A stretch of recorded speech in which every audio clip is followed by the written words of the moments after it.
ओम अज्ञानतिमिरान्धस्य ज्ञानाञ्जनशलाकया चक्षुरुन्मिलितं तस्मै श्रीगुरुवे नमः। श्रीचैतन्यमनोभीष्टं स्थापितं येन भूतले स्वयं रूपकदा मह्यं ददाति स्वपदान्तिकं। वन्देऽहं श्रीगुरु श्रीयुतपदकमलं श्रीगुरून् वैष्णवाचं श्रीरूपं साग्रजातं सगण रघुनाथान्वितं तं सजीवं साद्वैतं सावधूतं परिजनसहितं कृष्णचैतन्यदेवं श्रीराधाकृष्णपादान् सगण ललिता श्रीविशाखान्विताश्च नित्यानंदम नमस्तुभ्यं प्रेमानंद प्रदायते कलवकलमस्य नाशाय जानवेपते नमः। नमो महावदन्याय कृष्ण प्रेम प्रदायते कृष्णाय कृष्ण चैतन्य नामिने गौरद्विते नमः। अनर्पित चरिचिरात करुणावतीर्णो कलौ समर्पित उन्नत उज्ज्वल रस भक्ति श्रियम हरिपुरट सुंदर गुत कदम्ब संदीपितम सदा हृदय कंदरे स्फुरत्वा सचिनंदनम संसार दुःख जलदो पतितस्य कामा क्रोधादीन क्रम करे कबलीकृतस्य दुर्वासना निकटितस्य निराश्रयस्य चैतन्य चंद्र मम देहि पदावलंबम चैतन्य चंद्र मम हृदय कुमुदम विकास्यम हृदयं विदेहि निज चिंतन भृंगरंगे किंचापराध तिमिर निविड्य विदूयम पादामृतम सदा पायत दुर्गतम माम आजानुलंबित भुजो कनकावदातो संकीर्तने कपितरो कमलायताक्षो विश्वम्बरो द्विजरो युगधर्म पालो वंदे जगत प्रिय करो करुणावतारो नमस्ते काल सत्याय जगन्नाथाय सुताय च सौवृत्याय सपुत्राय सकलत्राय ते नमः। अवतीर्णो साकरुण्यो परिचिन्नो सदीश्वरो श्रीकृष्ण चैतन्य नित्यानंदो द्वय भ्रातरं भजे स जयति विशुद्ध विक्रमं कनकाभ्यं कमलाय तीक्ष्णं वरजानुनं विलंबितं खड्भुज बहुधा भक्तिरसा विनर्तकम्। जयति जयतु देव कृष्ण चैतन्य चंद्रो जयति जयतु कीर्ततस्य नित्या पवित्र जयति जयतु वृत्तस्य विश्वेश्वमूर्ते जयति जयतु नृत्यस्य रूप सर्वप्रियाणं पंचतत्वात्मकं कृष्णं भक्तरूप स्वरूपं भक्तावतारं भक्ताख्यं नमामि भक्तिशक्तिकं। जय श्री कृष्ण चैतन्य प्रभु नित्यानंद श्री अद्वैत गदाधर श्रीवासादि श्री गौर भक्तवृंद। हरे कृष्णा कृष्ण कृष्णा हरे हरे हरे राम राम राम हरे हरे। तो कल हमने भगवान श्री नित्यानंद बलराम जी की महिमा के बारे में बताया था कि भगवान नित्यानंद प्रभु जो बलराम जी हैं स्वयं, हे भगवान आप शुद्ध सत्व मैं वैकुंठ सेवा के उपकरण समूह रूप में अभिन्नांश तत्व प्राप्य निवास शैया आसन पादुका वस्त्र उपाधान और छत्र आदि विभिन्न मूर्ति धारण करके वास्तव में सब लोगों के निकट जो शेष नाम से तथा कथित हैं विराजमान आपको कब मैं संतुष्ट करूंगा।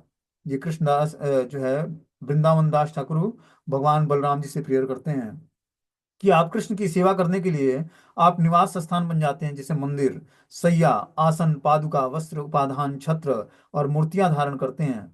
मतलब श्री विग्रह के रूप में स्वयं बलराम जी ही अपना विस्तार करते हैं। कृष्ण के जो शिव विग्रह होते हैं वो बलराम जी का ही विस्तार है, सेवा करते हैं कृष्ण की। और इस तरह से जो है शेष नाम से कथित हैं आप।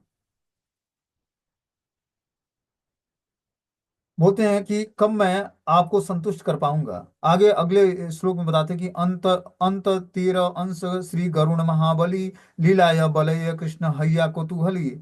महाबलवान श्री गरुण श्री अनंत देव के अंश हैं, वे लीला में आनंद पूर्वक श्री कृष्ण को वहन करते रहते हैं। तो जो है बता रहे हैं कि महाबलवान जो गरुड़ हैं वो अनंत देव के ही अंश हैं, क्योंकि वो भगवान की लीलाओं में आनंद पूर्वक श्री कृष्ण को वहन करते हैं, वो उनकी सवारी बन जाते हैं। तो ये भी अनंत देव के ही विस्तार हैं अंश रूप में।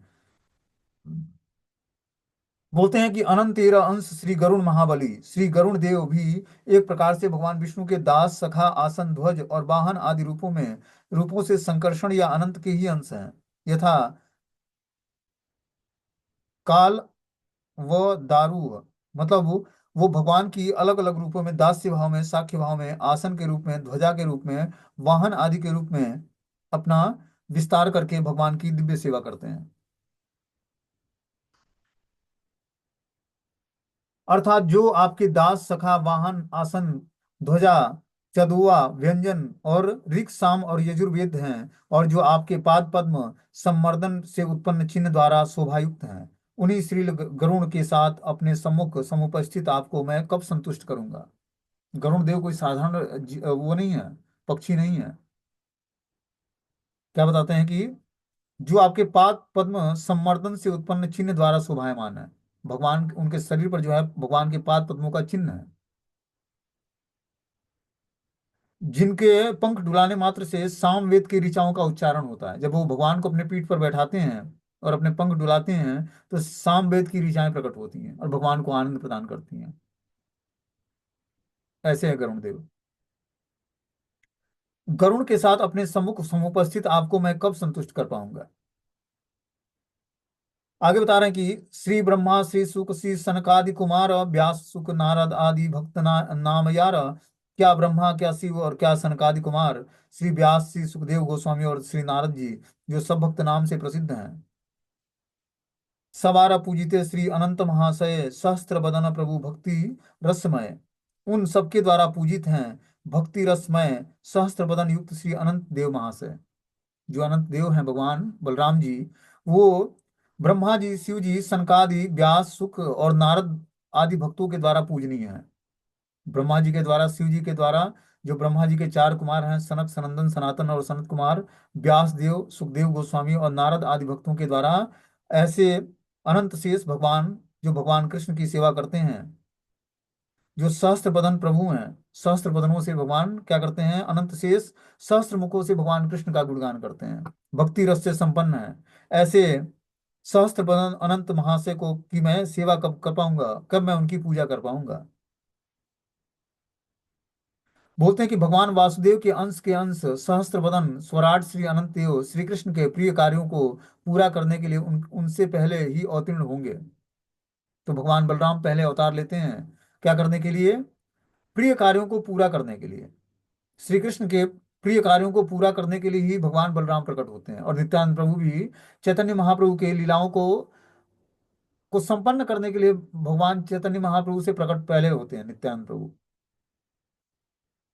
आगे इसमें बता रहे हैं कि आदिदेव महायोगी ईश्वर वैष्णवन महिमार अनंत अन्य यह ना जाए जाने ये सब।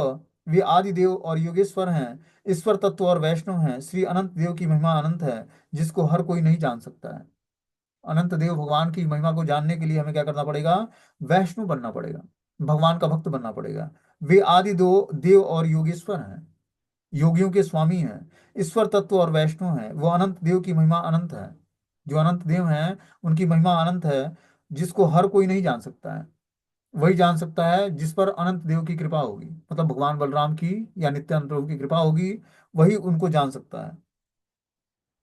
बोलते हैं कि श्रीमद् भागवतम के दूसरे अध्याय के दूसरे स्कंद के 7वें अध्याय के 41वें श्लोक में ब्रह्मा द्वारा श्री नारद के निकट श्री कृष्ण के लीला अवतार वर्णन प्रसंग में उक्ति आया है। क्या आया है कि सहस्त्रानन आदि देव श्री शेष ने कृष्ण का गुणगान करते करते आज आज तक भी अंत नहीं पाया है। कि भगवान अनंत देव जो है अपने अनंत मुखों से भगवान कृष्ण का गुणगान जो है अनंत समय से कर रहे हैं, लेकिन आज तक अंत नहीं हुआ उसका। और ऐसा नहीं कि आज जो ग्लोरिफिकेशन करेंगे वो कल भी करेंगे, जो ग्लोरिफिकेशन आज हुआ वो ग्लोरिफिकेशन कल नहीं होगा। इतना भगवान की अनंत लीलाओं का उनको अध्ययन है, नॉलेज है। उस नॉलेज के व्यापार क्या करते हैं, कृष्ण का गुणगान करते हैं। 5वें स्कंद के 25वें अध्याय के 6वें श्लोक में परीक्षित के प्रति सुखदेव गोस्वामी की उक्ति है कि स एस भगवान अनंतो अनंत गुणाणव आदिदेव उपसंहृता मर्सरोसम वेगो लोकान स्वसत्य आस्ते। अर्थात वही अनंत गुण निधि आदिदेव भगवान अनंत देव सहिष्णुता और क्रोध के वेग को शांत करते हुए समस्त लोगों के मंगल के निमित्त वहां पर अवस्थान कर रहे हैं। श्री संकर्षण ही आदिदेव अर्थात आदि पुरुष हैं, महायोगी योगेश्वर और बलदेव द्वारा व्यास शिष्य धर्म ध्वज जी रोमहर्षण का नाश होने पर नैमिषारण्य में दीर्घ काल से यज्ञकर्ता मुनिवृंद का हाहाकार और बलराम की स्तुति। क्या बोलते हैं कि एक बार भरी सभा में बलदेव जी जो है प्रवेश करते हैं। वहां पर रोमहर्षण सुत जो है व्यास देव का शिष्य जो है वो क्या करता है भागवतम का गुणगान कर रहा था। लेकिन सभी जब भगवान बलराम उस सभा में प्रवेश करते हैं तो सभी लोग हाथ जोड़कर खड़े हो गए, लेकिन रोम हर्षण सूत व्यास आसन से उठा नहीं। ये देखकर बलराम जी को बहुत ही क्रोध आया, क्योंकि उसने अनुशासन भंग किया था। व्यास आसन पर बैठने वाले व्यक्ति को, और जो कोई सीनियर व्यक्ति वहां पर आता है तो कुछ न करे तो उनका जय जयकार करे, हाथ जोड़कर उनको प्रणाम करे, उनका जय घोष करे। इतना रिस्पेक्ट कम से कम करना चाहिए। लेकिन ये रोम हर्षण सूत ने ये भी नहीं किया, इसलिए भगवान बलराम ने उसको एक तिनका उठाया और मार दिया उसको, उसका गला कट गया लगभग। तो इस तरह से बता रहे हैं कि जो है योगेश्वरस्य भवतो नाम्यो अपि नियामक, अर्थात हे भगवान आप योगेश्वर हैं, वेद भी आपके नियामक नहीं है, अर्थात आप जो करते हैं वही वेद विधि है। जो भगवान करते हैं वही वेद और शास्त्रों के वाक्य हैं। भगवान कोई देखने में बाहरी लोगों के दृष्टि से में लगेगा कि भगवान ने अधर्म किया है, लेकिन भगवान जो करते हैं वही धर्म है। जैसे हम देखते हैं कि कुरुक्षेत्र युद्ध में बहुत सारे, ऊपरी दृष्टि से या शास्त्रों की दृष्टि से देखा जाए तो बहुत सारे अधार्मिक कार्य हुए। जैसे कंस का जो है वो क्या बोलते हैं, कर्ण का पहिया जो है फंस जाता है दलदल में, और अर्जुन को भगवान ने बोला कि इसी समय इसको मार दे, नहीं तो इस समय नहीं मारोगे तो ये तुम्हें मार देगा, और इस समय यही तुम्हारा धर्म है जो मैं तुमको बोल रहा हूँ। तो भगवान ने कर्ण को बहुत ही छल से मरवाया, क्योंकि जानते थे कि इस समय बच गया तो ये अर्जुन जीत नहीं पाएगा इससे। कैसे उसका भगवान ने कवच कुंडल दान में मंगवा लिया। जयद्रथ को कैसे मरवाया भगवान ने। सूर्य अस्त होने वाला था, लेकिन भगवान ने सूर्य को फिर से उदय कर दिया और बोला कि मारो इसको, नहीं तो इस समय अगर जो इसका वध नहीं होगा तो कल ये पूरा नई शक्ति के साथ प्रकट होगा और इसको हरा पाना मुश्किल हो जाएगा। फिर द्रोणाचार्य को भगवान ने कैसे मरवाया।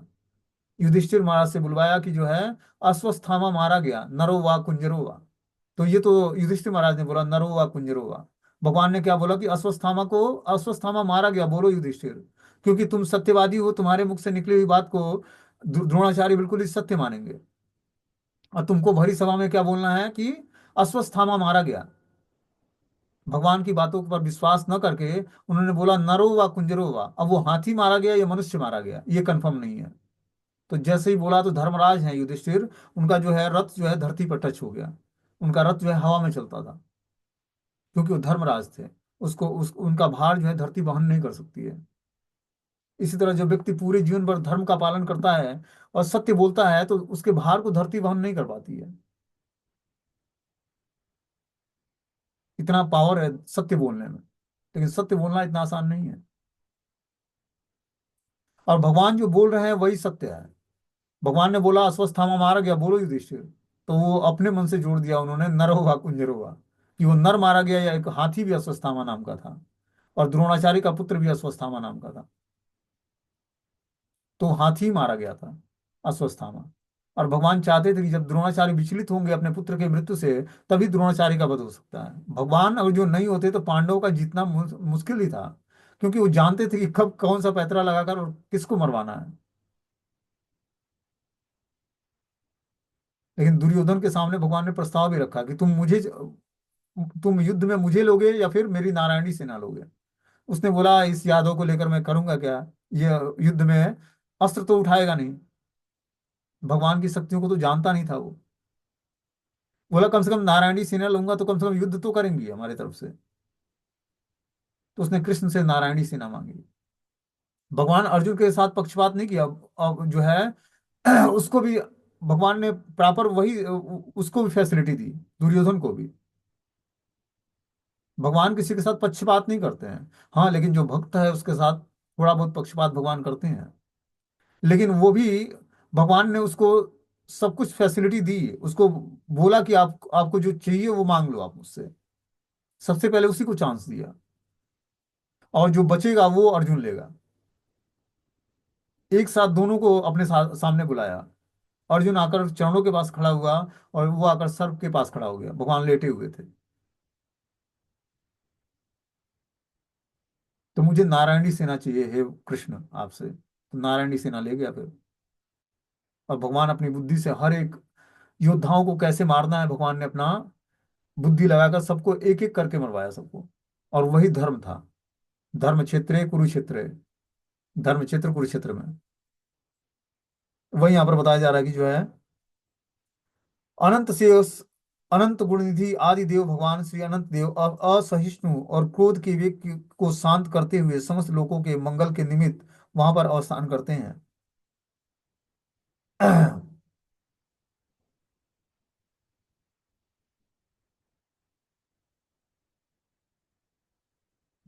आगे इसमें बता रहे हैं कि श्रीमद् भागवतम के 10वें स्कंद के 15वें अध्याय के 35वें श्लोक में बलदेव के धेनुकासुर का वध का वर्णन प्रसंग में श्री सुखदेव गोस्वामी द्वारा परीक्षित के निकट बलराम महात्म कीर्तन के विषय में क्या बताते हैं कि हे राजन, धेनुकासुर को ताल वृक्ष के ऊपर फेंकते हुए उसका वध किया और समस्त ताल वृक्षों को महाकंपन के साथ हिला दिया। भगवान बलराम स्वयं जगदीश्वर हैं। उनसे सारा संसार ठीक वैसे ही ओतप्रोत है जैसे सूतों में वस्त्र है। जिस तरह वस्त्र जो है सूतों से बना होता है, सूत मतलब डोरे से, उसी तरह भगवान बलराम के बिना इस सृष्टि का कोई भी व्यक्ति स्वतंत्र नहीं है। तब भला उनके लिए कौन सी आश्चर्य की बात है। आगे इसमें बता रहे हैं कि जो है छठे स्कंद के 16वें अध्याय के 47वें श्लोक में श्री संकर्षण के प्रति चित्रकेतु का सत्व क्या है कि हे भगवान, आप समस्त जगत की स्थिति लय और उत्पत्ति के ईश्वर हैं। भक्तिहीन कुयोगी गण आपकी प्रकृति भेद दृष्टि के कारण आपका वास्तविक स्वरूप नहीं जान पाता है। आप परमहंस हैं, मैं आपको प्रणाम करता हूँ। भगवान बलराम की स्थिति, नित्यानंद प्रभु की स्थिति दिव्य स्तर पर है। बिना नित्यानंद प्रभु की कृपा के हम भगवान श्री चैतन्य महाप्रभु की शरण ग्रहण नहीं कर सकते हैं। बिना बलराम जी की कृपा के हम जो है भगवान कृष्ण को जान नहीं सकते हैं, क्योंकि ये गुरु तत्व है। तो बिना हम बलराम की कृपा के न तो कृष्ण को प्राप्त कर सकते हैं, न ही चैतन्य महाप्रभु को प्राप्त कर सकते हैं। इसलिए कृपा चाहिए बलराम जी की। बोलते हैं 10वें स्कंद के 68वें अध्याय के 45वें श्लोक में श्रीमद् भागवत में बताया गया कि क्रुद्ध श्री बलदेव के प्रति हल से खींचने पर हस्तिनापुर वासी कौरव की अस्तोविक्त, मतलब जब बलराम जी क्रोधित होते हैं तो क्या करते हैं, हस्तिनापुर को अपने हल से खींचने लगते हैं। तो कौरव सारे मिलकर स्तुति पाठ करते हैं। क्या बोलते हैं, हे ईश्वर, आप ही इस विश्व की सृष्टि, स्थिति और ध्वस्त एकमात्र कारण है। आपका आश्रय कोई भी नहीं है। तत्ववित्त पंडित लीला प्रवृत्त आपकी क्रीड़ा सामग्री रूप में से विभिन्न लोक समूहों का वर्णन करते हैं।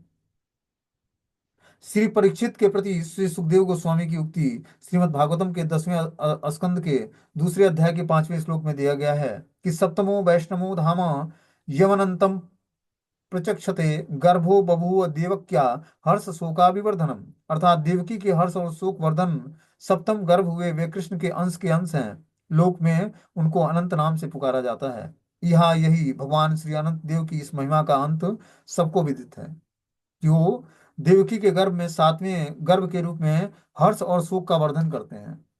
पहले देवकी माता हर्षित होती है जब भगवान बलराम उनके गर्भ में आते हैं, लेकिन जब उनको संकर्षण शक्ति के द्वारा खींचकर रोहिणी के गर्भ में स्थानांतरित किया जाता है तो उनको देवकी माता को लगा कि मेरा गर्भपात हो गया, फिर वो शोकित हो जाती है।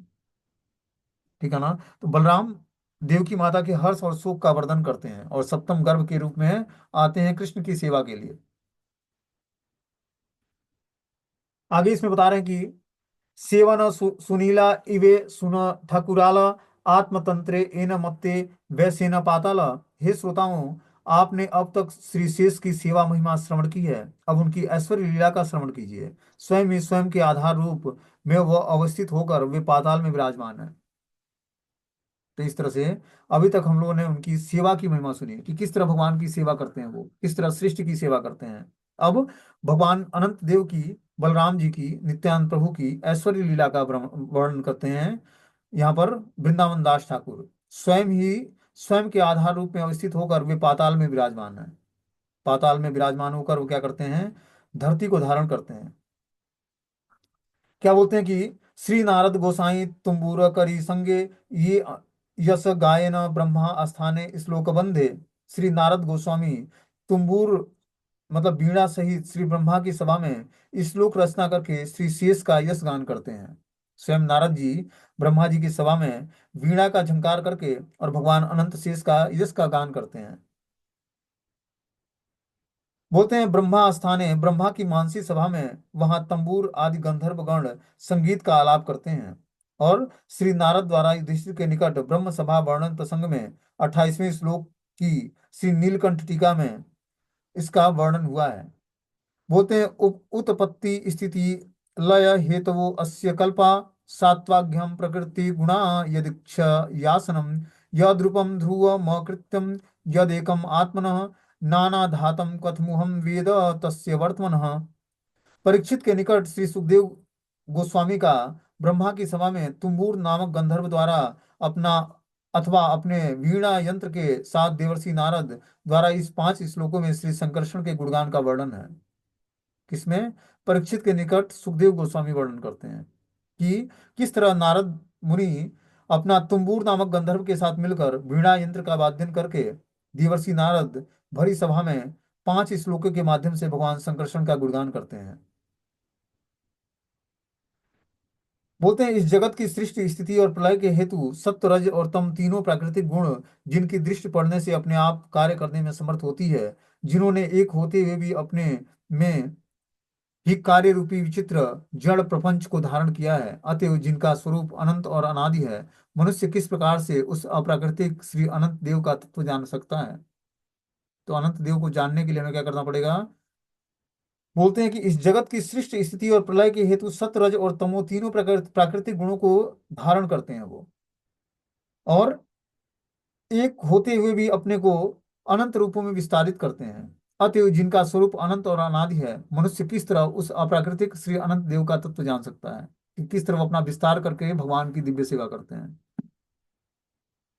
बोलते हैं मूर्ति न पुरु कृपया बभारम सत्वम विशुद्धम सदितम विभाति यत्रम य लीला मृगपति राध देव अन्य वद्याम मादातु स्वजन मादस्तु दारावीर्यम, जिनसे कार्य कारण एक यह विश्व प्रकाश पा रहा है, वही सर्व कारण कारण भगवान हमारे प्रति अति कृपा करके अपनी शुद्ध सत्वमयी मूर्ति धारण किए हुए हैं। वे उदार वीर्य अर्थात महाप्रभावशाली हैं, इसलिए अपने भक्तों के चित्त को वशीभूत करने के लिए उन्होंने अपनी निर्दोष पवित्र लीला का अनुष्ठान किया है।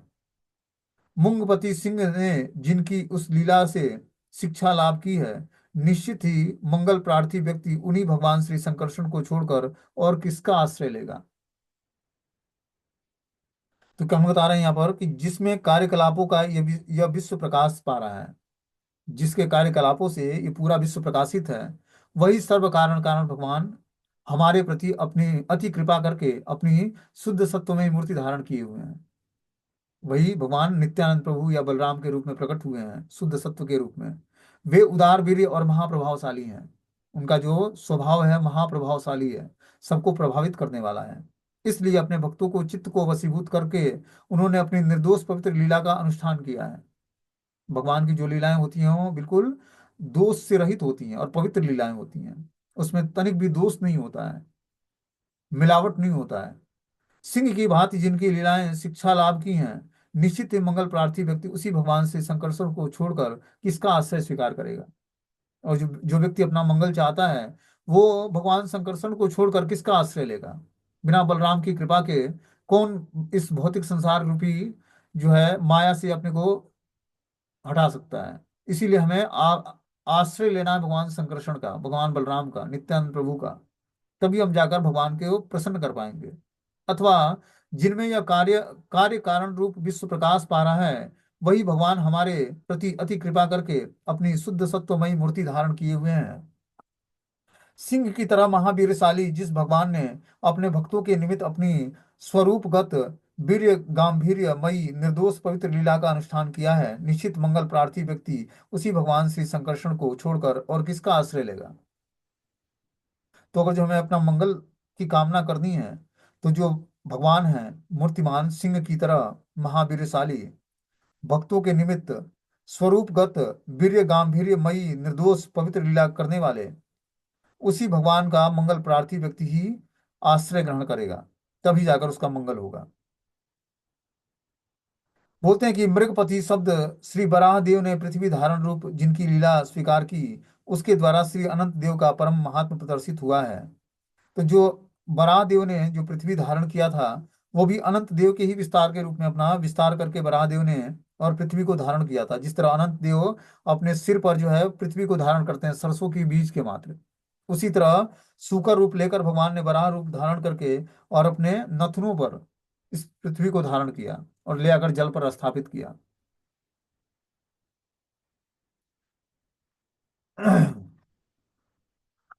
आगे इसमें बता रहे हैं कि यन नाम श्रुति मनुकृत येद कस्मात् आर्तो वा यदि पतितं प्रलभ्य नादवम हन्यंत सपदि नृणाम शेषमन्यम क शेषाद भगवत आश्रय मुमुक्षुम, साधु गुरु के मुख से श्रवण करके अथवा अकस्मात अथवा आर्थ होकर या परिहास लक्ष्य से पतित व्यक्ति भी अगर उन्हीं श्री अनंत देव का नाम कीर्तन करते हैं, तो वे श्रवण या कीर्तनकारी व्यक्ति शुद्ध होंगे ही। उस विषय में कहने की और बात ही क्या है कि जो व्यक्ति भगवान अनंत के नाम की या महिमा की का श्रवण करता है, साधु और गुरु के मुख से सुनता है, वह अकस्मात या आर्त होकर भी, परिहास लक्ष्य से पतित व्यक्ति भी, और जो भगवान अनंत देव की महिमा का कीर्तन करता है या श्रवण करता है, तो व्यक्ति जो है कीर्तनकारी और श्रवणकारी व्यक्ति शुद्ध हो जाएगा।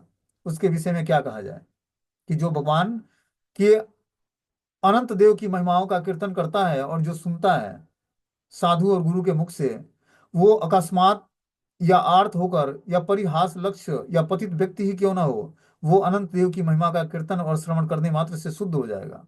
क्योंकि ये श्री अनंत देव ही अपने दर्शन प्रदान आदि द्वारा मनुष्य की अशेष पाप राशि का विनाश कर देते हैं।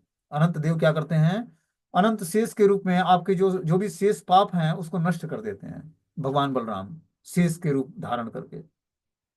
इसलिए निश्चित ही मंगल प्रार्थी व्यक्ति को उस भगवान श्री शेष को छोड़कर और किसका आश्रय लेंगे? और जो हमें अपने पाप राशियों को नष्ट करना है, तो भगवान शेष को छोड़कर हम किसका आश्रय ग्रहण करें? इसीलिए हमें, और जो अपना मंगल की कामना करनी है, तो भगवान शेष बलराम जी या नित्यानंद प्रभु की शरण ग्रहण करनी है।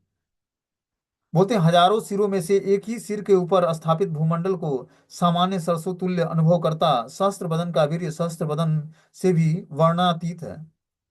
मूर्धन्य अपि मड़ुवत्यम सहस्त्रम मूर्धनो भूगोलम सगिरि सरि समुद्र सत्वम अनत्याद विमितम विक्रमस्य भूम्न वो वीर्याण्यपि गढ़ एतम सहस्त्र जिह्वा।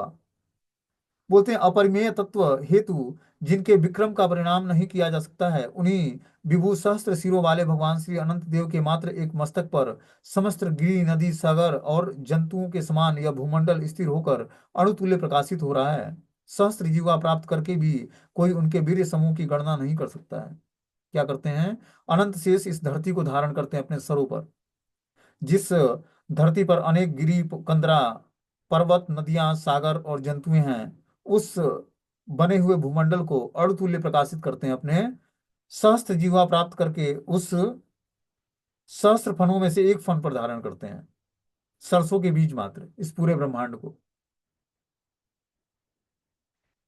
एव प्रभावे भगवान अनंतो दुरंत वीर्यो रगुणानुभावम मूले रसायम स्थिरम आत्मतंत्रो यो लीलया क्षमा स्तते बिभ्रति। बोलते हैं कि इस प्रकार वीर्य संपन्न असीम बलशाली महागुण प्रभावी वही भगवान श्री अनंत देव स्वयं ही स्वयं का आधार होने पर भी रसातल के मूल में अवस्थित होकर इस पृथ्वी के रक्षण या पालन के निमित्त आसानी से उसको धारण कर रहे हैं। तो अनंत देव समस्त वीर्य शक्ति के से संपन्न बलशाली महागुण प्रभावशाली हैं, और उस अनंत देव स्वयं आधार बनकर इस रसातल के मूल में अवस्थित होकर इस पृथ्वी के रक्षण और पालन के लिए इसको आसानी से अपने सर पर धारण करते हैं। जिस सृष्टि में हम लोग हैं, इसको अनंत देव के सिर पर और जो है सरसों के बीज मात्र ये सृष्टि टिकी हुई है, पूरा ब्रह्मांड टिका हुआ है। आगे बता रहे हैं कि सृष्टि स्थिति प्रलय सात्वत यद गुण यार दृष्टि पाते है या पुनः पुनः अद्वितीय रूप सत्य अनादिर महत्व तथापि अनंत है के बुझे से तत्व। बोलते हैं जो अद्वितीय रूप सत्य अनादि और सर्व महत्ता के आधार हैं, फिर वे ही प्रभु अनंत रूपों को क्यों धारण किए हैं, उनको इस तत्व से को कौन जान सकता है?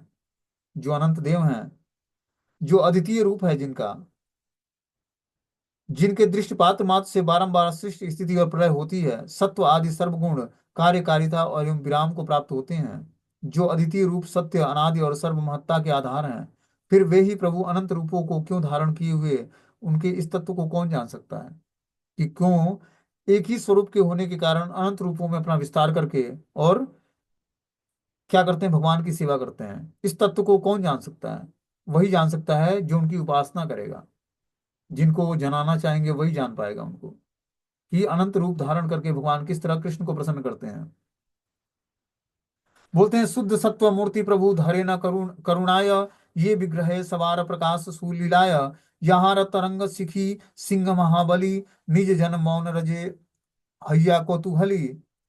महाप्रभावशाली श्री नृसिंह देव भी जिनकी अपार लीला समुद्र की तरंग से शिक्षा प्राप्त करके कौतूहल बस आनंद पूर्वक अपने भक्तों का मनोरंजन करते हैं। बोलते हैं कि महाप्रभावशाली जो नरसिंह देव हैं, जिनकी अपार लीला समुद्र की तरंगों में शिक्षा प्राप्त करके कौतूहल बस आनंद पूर्वक अपने भक्तों का मनोरंजन करते हैं। तो नरसिंह देव भी भगवान बलराम से ही शक्ति प्राप्त करते हैं। और अपार लीला समुद्र की तरंगों में शिक्षा प्राप्त करके और कौतूहल बस आनंद पूर्वक भक्तों का मनोरंजन करते हैं। बोलते हैं इन दोनों संख्याओं में 60वें और 61वें श्लोक में शुद्ध सत्व स्वयं भगवान कृष्ण की स्वरूप शक्ति संधिनी संवित और आह्लादिनी तीन वृत्तियां या तीनों प्रभाव की अनंतम संधिनियों में संधिनी के अधीश्वर श्री बलदेव हैं। उनसे ही सब प्रकार के गुणत्रयातीत उपकरणों अर्थात प्राकृतिक शुद्ध सत्व का प्राकट्य है, अर्थात वे ही सब प्रकार की चित्त सत्ता के कारण है।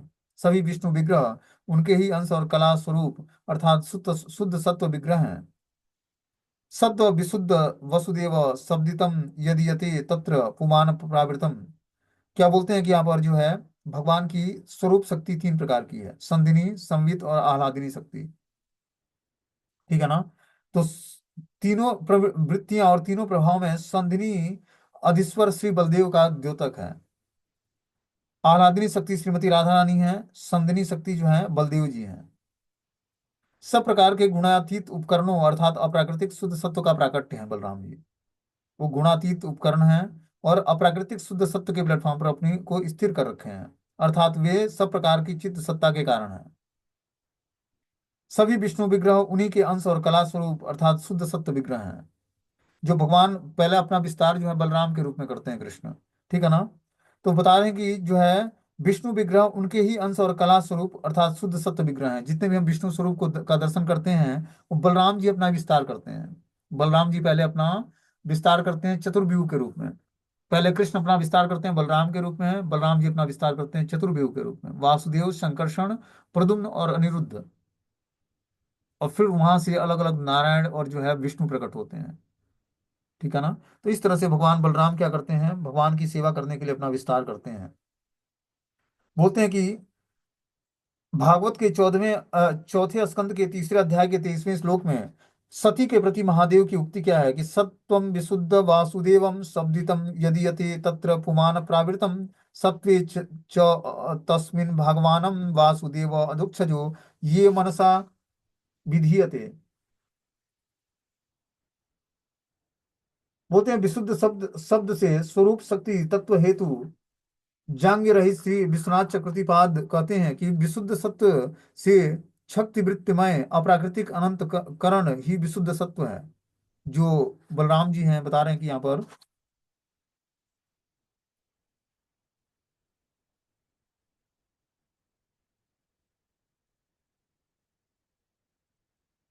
कि सत्वे च सत्वम विशुद्ध वसुदेवम शब्दितम यदि यते तत्र पुमान प्रावृतम, मतलब सत्व विशुद्ध वासुदेव जो स्वरूप है उनका भगवान का, वो अपना विस्तार करके सत्वे च तस्मिन भगवान वासुदेव अधुक्षजो में मनसा विधीयते। वही विशुद्ध सत्व के की स्थिति में भगवान अपने मनसा मतलब मन से अधुक्षज भगवान क्या करते हैं, विधीयते मतलब विधि पूर्वक भगवान बलराम का विस्तार करते हैं अपना। आगे इसमें बता रहे हैं कि ये अनंत नामेर श्रवण संकीर्तन ये ते मते केन नाही बोले ये ते जन अशेष जन्मेर बंधन छिंडे से क्षण अत एव वैष्णव ना छाड़े न कबूताने शेष बई संसारेर गति नाही आर अनंतेर नामे सर्व जीवेर उद्धार। क्या बोलते हैं, जिस श्री अनंत देव का नाम श्रवण और कीर्तन करने से जो कोई कैसे भी रोगी और पतित क्यों न हो, मनुष्य किसी भी प्रकार से उनके नाम का क्यों न उच्चारण करे, उसी समय उसके अशेष जन्म को के बंधन नष्ट हो जाते हैं। इसलिए वैष्णव कभी भी श्री अनंत देव का आश्रय नहीं त्यागते हैं। श्री शेष के बिना इस संसार का कोई भी रक्षक नहीं है। श्री अनंत देव के नाम से ही सब जीवों का उद्धार हो जाता है। तो वो जो कोई व्यक्ति अनंत देव का शरण ग्रहण करता है तो समस्त पाप कर्मों से छूट जाता है, तभी उसका उद्धार हो पाएगा। बोलते हैं कि बंध बंधन मायाबद्धता छिंडे छिन्न होता है। क्या होता है बंध बंधन, जिस बंधन में हम बंधे हैं मायाबद्धता, वो सब जो है छिन्न भिन्न हो जाता है। वैष्णो ना छाड़े कबू ताने, मतलब वैष्णो कभी इस अनंत देव को कभी त्यागे नहीं। वो समस्त जीवों का उद्धार करने वाले हैं और समस्त शेष राशि को नष्ट करने वाले हैं। पाप राशि का जो शेष बचा है उसको नष्ट करते हैं। नाम अपराध त्याग पूर्वक जिस किसी भी प्रकार से श्री अनंत देव का नाम उच्चारण करने से ही माइक विचार के मूलभूत कारण अविद्या से उत्पन्न मनोधर्म की ग्रंथि विच्छिन्न होती है। वैष्णव कभी भी श्री अनंत देव की आज्ञा करके कोई भी चेष्टा नहीं करते हैं। तो हमें क्या करना पड़ेगा? नाम अपराध और जो हो जाता है, तो हमें त्याग पूर्वक श्री अनंत देव का नाम उच्चारण करके माइक विचारधारा के मूलभूत कारण अविद्या से उत्पन्न मनोधर्म की ग्रंथियों को छिन्न भिन्न कर देते हैं। और ये मान लो कोई नाम अपराध कर देता है, जो 10 नाम अपराध हैं, तो अनंत देव का नाम उच्चारण करके उस माइक विचारधारा और अविद्या रूपी जो मनोधर्म है, उस ग्रंथियों का छेदन कर सकता है वो व्यक्ति अनंत देव को से प्रार्थना करके। वैष्णव कभी भी अनंत देव की अवज्ञा करने की कोई चेष्टा नहीं करते हैं। मतलब वैष्णव के द्वारा कभी भी अनंत देव की अवज्ञा नहीं होती है। ठीक है ना? और जब हम वैष्णव बनना चाहते हैं, तो अनंत देव का जो आदेश है, बलराम जी की हमें कृपा की याचना करनी पड़ेगी। तभी जाकर हम जो है अपने समस्त अपराधों से, समस्त पापों से मुक्त हो पाएंगे। ठीक है, हरे कृष्णा।